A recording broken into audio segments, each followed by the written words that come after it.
그 많던 걸그룹은 다 어떻게 됐을까? 그 애들도 다 좀비가 됐을까? 상상만으로도 언짢아진다.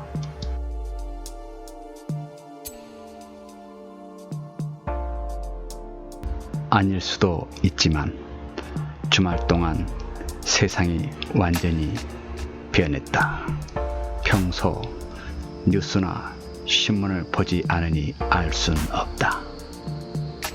처음 좀비를 본 건 늦잠을 잔 탓에 바삐 서두르던 월요일 출근길 엘리베이터에서였다. 1층에서 문이 열렸을 때 현관에서 한 사람이 힘없는 걸음걸이로 뒤뚱거리며 다가왔다.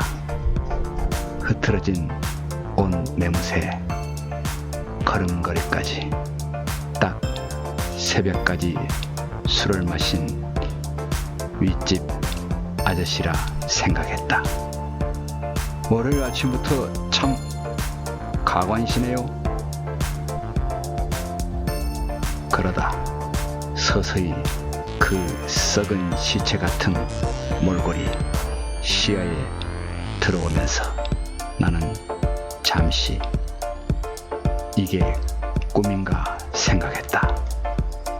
지금 생각하면 참 위험천만한 상황이었지만 그때 나는 시체를 보면 길몽이라는 얘기가 생각났다.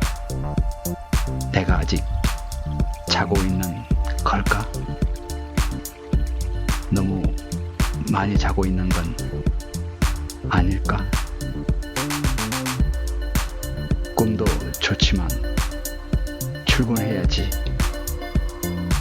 내가 꿈에서 깨어나려고 빵을 때리고 꼬집는 동안 좀비는 여전히 쾌활한 눈으로 뒤뚱거리며 나를 향해 다가왔다.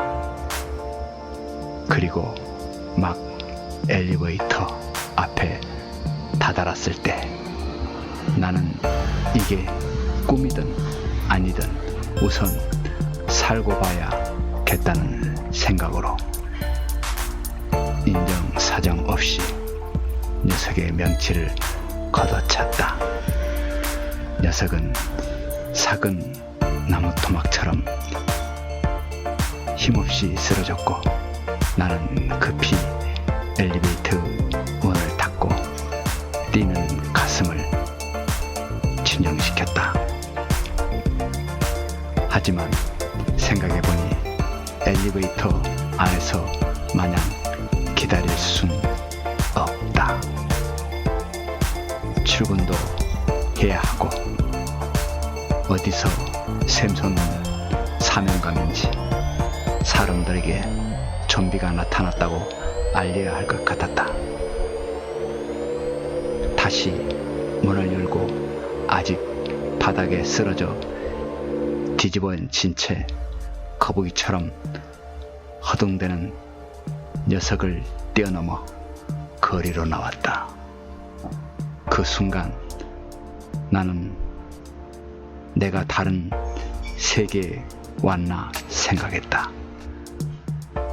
거리는 온통 썩어 문드러진 얼굴들이 뒤뚱거리며 걸어다니고 있었고 비명을 지르며 달아나는 사람들의 모습이 보였다.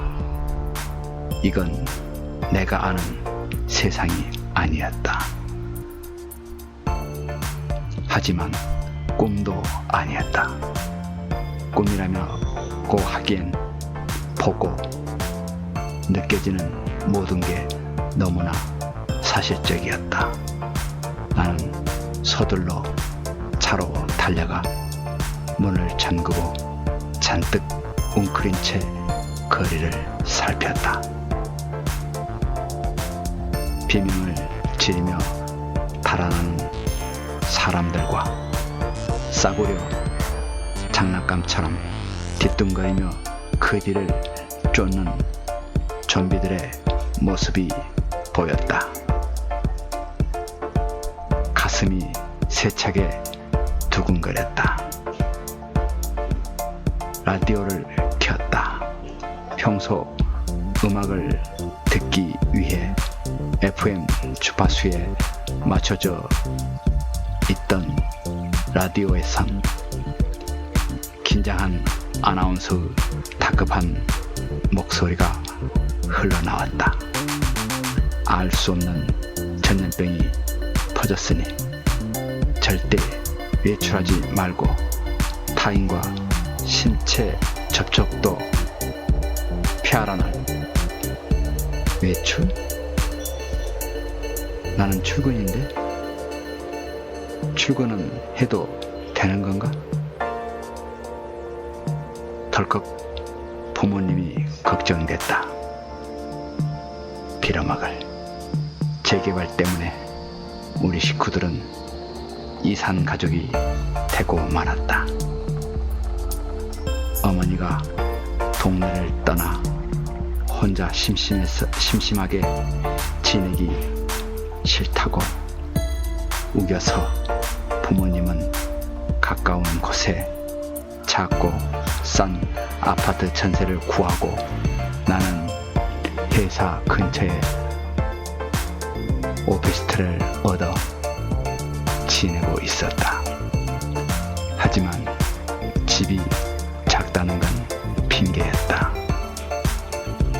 사실 나는 우리 동네의 재개발 수주를 따려는 회사의 특명을 받고 백방으로 뛰었다. 어머니 계모임에 식비를 댄 것도 한두 번이 아니었다. 하지만 재개발 수주를 경쟁사에 뺏겼고 내 입장은 조금 난처해졌다. 그래서 괜한 트집을 잡아 어머니와 대판 싸우고 결국 집을 나왔을 뿐이다. 아무튼 나는 곧장 부모님 집으로 차를 몰았다. 거리는 온통 경찰차와 구급차의 사이렌 소리와 보행자 신호등은 가볍게 무시하는 좀비들로 가득했다. 가는 동안 계속 집으로 전화를 했지만 받지 않았다. 휴대폰도 마찬가지였다.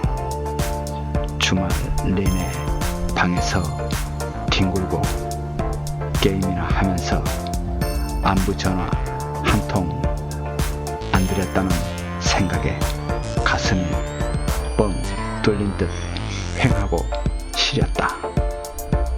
제발 아무 일 없이 멀쩡하시길. 내 바람과는 달리 멀쩡한 건 집뿐이었다. 맞은편 1502호 현관문이 활짝 열려 있을 때부터 덜컹 겁이 났는데 역시나 자식도 몰라보고 물려고 덤비는 부모님을 간신히 안방으로 밀어놓고 거실에 멍하니 앉아 천정만 바라보며 낯을 보냈다. 빌어먹을 1502호 사람들이 이렇게 만든 걸까? 문득 출근을 안 한 게 생각났다. 월차라도 쓰려고 전화를 했지만 1시간 동안 20번을 넘게 걸어도 전화를 받지 않았다. 내 전화가 고장난 건 아닌지 친구들에게 전화를 걸었다. 신호음은 갔지만 아무도 전화를 받지 않았다. 무작정 지난 수신 번호에 찍힌 번호로 연결을 시도했다. 스팸 번호든 말든 상관이 없었다. 그러다 갑자기 연결된 누군지도 모르는 상대방의 낮고 위협적인 목소리로 미친 새끼, 이런 때 전화질이야. 다신 전화하지 마. 하고 전화를 끊었다. 나는 한동안 그게 마지막으로 듣는 인간의 목소리가 될까봐 우울하게 시간을 보냈다. 갑자기 어디서 어떻게 시작된 걸까? 중국 황사를 타고 온 바이러스일까? 작년보다 한 달이나 빨랐다는 황사 보도를 들은 기억이 났다. 입춘보다 먼저 봄을 알리는 황사가 왔다고 했던 직장 동료의 말도 생각났다. 그러고 보니 나는 전설이다라는 책에도 모래폭풍 이야기가 나온다. 빌어먹을 황사. 어쨌든 먹고 살아야겠다는 생각에 어머니가 해놓은 된장찌개와 이미 말라 바닥에 눌러붙기 시작한 밥을 상으로 차렸다. TV는 이틀째 먹통이고 라디오에선 종일 녹음된 듯한 감염자 발견 시 행동 요령이 흘러나왔다. 정말 쓸데없는 내용이었다. 행동 요령의 마지막은 결국 112나 119 같은 100번대 전화로 도움을 청하라는 건데, 사흘 동안 수백 번은 아니더라도 수십 번은 전화를 했지만 아무도 받지 않았다. 결국 우리 보고 알아서 하라는 말이다. 정부는 돈 먹는 하마인가? 도대체 정부는 뭘 한 거지? 이 빌어먹을 정부는 그저 조용히 살고 싶은 국민을 조용히 살지 못하게 한다. 내가 낸 세금과 부모님이 낸 세금이 그동안 총 얼마였을까 생각하며 하루를 보냈다. 총성에 놀라 깼다. 처음엔 누군가 공기총으로 멧돼지 사냥하듯 좀비를 사냥하나 생각했는데 다시 들어보니 기관총 소리였다. 트럼하는 디젤 엔진 소리도 들렸다. 근데 총성? 서울 한복판에서 총성이라니. 남쪽 베란다에서 큰 길 쪽을 내려다보니 멀리 장갑차와 탱크가 요란한 소리를 내며 도로를 내달리고, 그 뒤로 60 트럭의 군인들이 거리의 좀비들에게 총을 쏘고 있었다. 놀랍기도 했지만 아직 정부가 뭔가를 한다는 생각에 은근히 기대가 됐다. 치료제를 만들어 뿌렸다면 더 좋았겠지만 최소한 원시적인 대응 조치라도 한다는 게 반가웠다. 좀비들은 총성을 듣고 불나방처럼 죽여달라는 듯 모여들었다. 좋은 태도다. 그래야 영원한 안식을 찾을 수 있으니까 말이다. 잠시 안방의 부모님을 내보내야 하나 말아야 하나 고민하는데 빌어먹을 군인들은 죽여달라며 몰려드는 좀비들의 바램을 철저히 외면하고 쏜살같이 달아나 버렸다.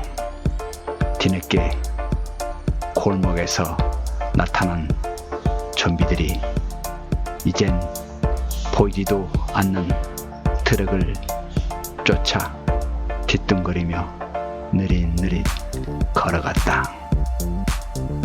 그 모습이 왠지 병들어 뒤처진 오리 새끼 같아 괜히 불쌍해 보였다. 내게 소음기 달린 소총과 총알 1만 발이 있다면 녀석들을 편히 잠재웠을 텐데 하는 아쉬움이 남았다. 그러고 보니 나도 뭔가 무기가 있어야 한다. 아무튼 좀비들이 기는 제대로 달린 모양이다. 온 동네 좀비들이 벌떼처럼 이미 시야에서 멀어진 탱크와 트럭을 쫓아 계속 도로로 모여들고 있다.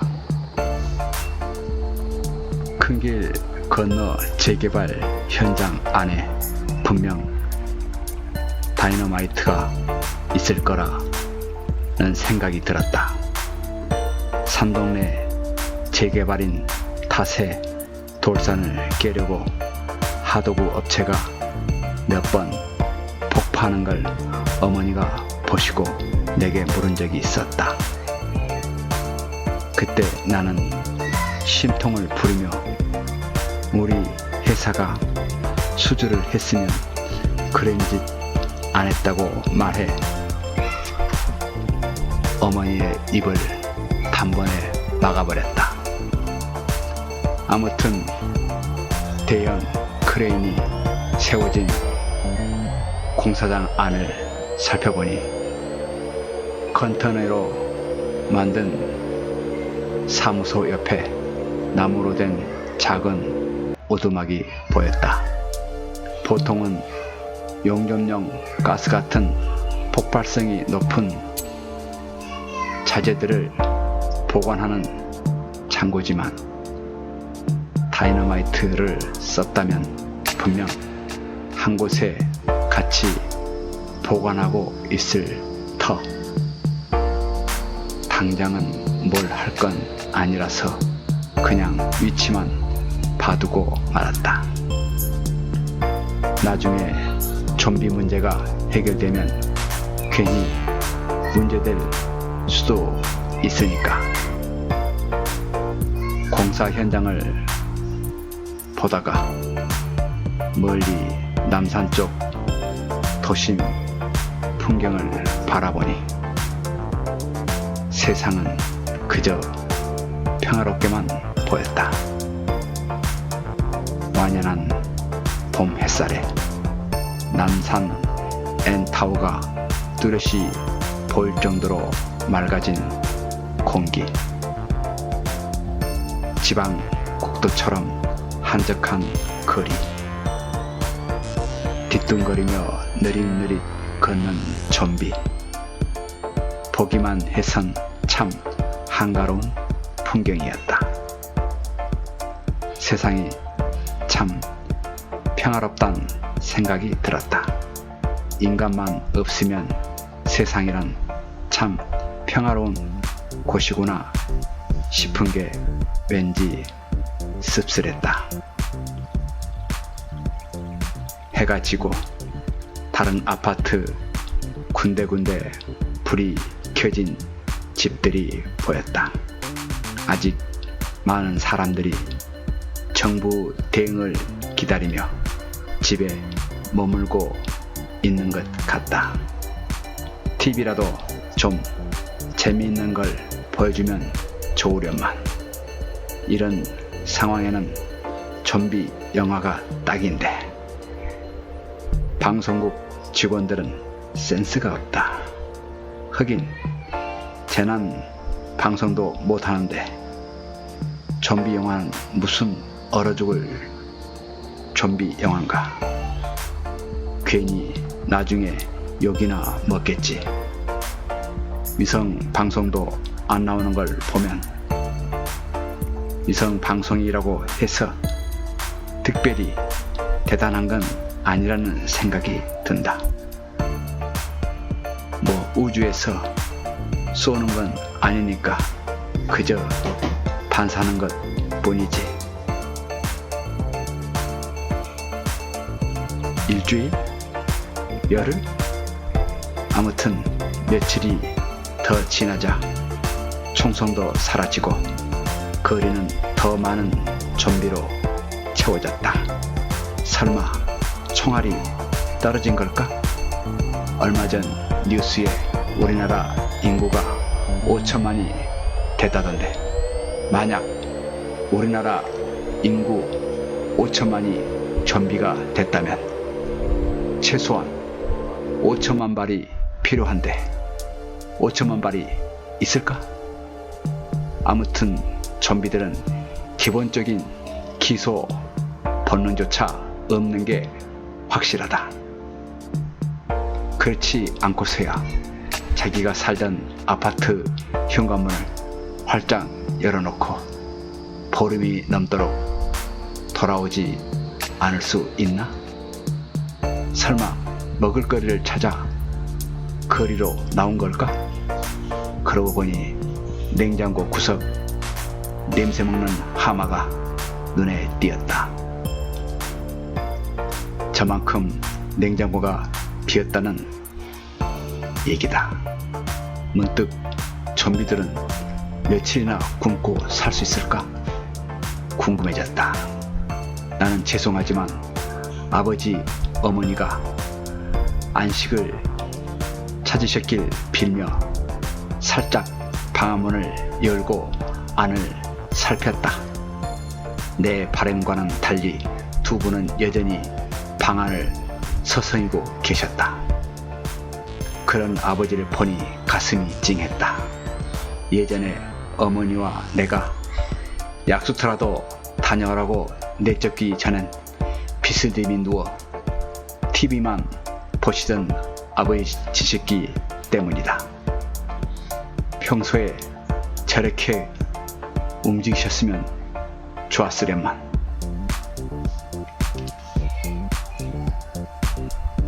이업을 무릅쓰고 집 밖으로 나오는 사람들이 많아졌다. 무턱대고 자동차를 몰고 다니다가 좀비들에게 둘러싸이고 비명을 지르고 살려달라고 외치는 소리가 몇 번 들렸다. 처음 몇 번은 베란다에서 구경을 했지만 그것도 사람이 할 짓은 아니다 싶어 창문을 닫고 멍하니 소파에 앉아 있었다. 그러다 정말 경음과 함께 카랑카랑한 여자의 목소리가 들렸을 땐 정말 최악이었다.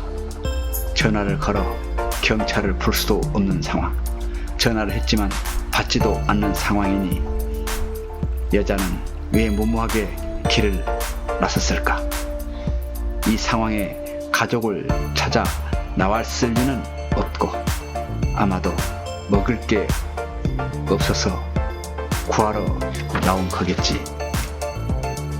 김치 냉장고와 다용도실을 확인해보니 라면, 햄, 밀가루, 계란, 김장김치와 20kg짜리 쌀 한 포대가 아직 남아있다.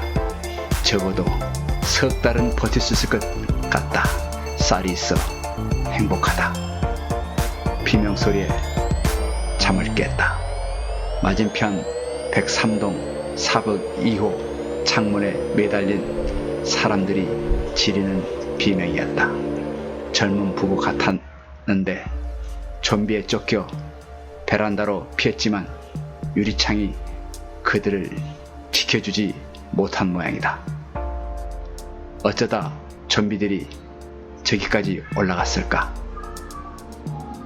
설마 초대했을 리는 없고 그동안 밤이면 그 집에 불이 켜져 있던 게 생각났다. 불빛을 본 걸까? 부부싸움이라도 해서 좀비들의 관심을 끌기라도 한 걸까? 오늘 밤부터 화장실 불도 켜지 말아야겠다는 생각을 했다. 오는 날이 장날이던가. 전기는 아예 들어오지 않는다. 문득 물도 곧 끊길지 모른다는 생각에 욕조며 빈 생수통 온갖 그릇에 물을 담기 시작했다. 먹는 수돗물 아리수. 서울에 좀비가 창궐했을 때 시민은 아리수를 마시며 견뎌냈다. 좋은 광고 문구가 될 것 같다. 광고는 꿈도 꾸지 마라. 이제 물도 끊겼다. 가장 큰 문제는 똥이다. 살아있으니 먹는 거고 먹은 게 있으니 싸는 게 당연하다. 근데 치울 곳이 마땅치 않다. 흙이라도 있으면 덮기라도 할 텐데 아파트 15층이라 흙 같은 건 없다. 벽으로 부숴 콘크리트 가루로 덮을 수도 없고 화분이 몇 개 있지만 그걸로 과연 해결이 될까? 게다가 저 이름 모를 나는 어머니가 애지중지 하던 거다. 고민 끝에 옥상이란 좋은 곳을 생각해냈다. 이미 옥상은 비둘기들의 화장실이다. 같이 좀 쓰자는데 불만은 없겠지. 우리 집은 꼭대기층 나름 펜트하우스다. 옥상으로 올라가는 데는 큰 위험이 없다. 우선 안전한지 확인하기 위해 조심조심 현관문을 열고 조용조용 옥상으로 올라갔다. 예전에 부모님 몰래 담배 피던 고딩 시절이 생각났다. 똥을 싸고 행한 옥상을 보니 여기에 헬프미라고 커다랗게 써놔야겠다는 생각이 들었다.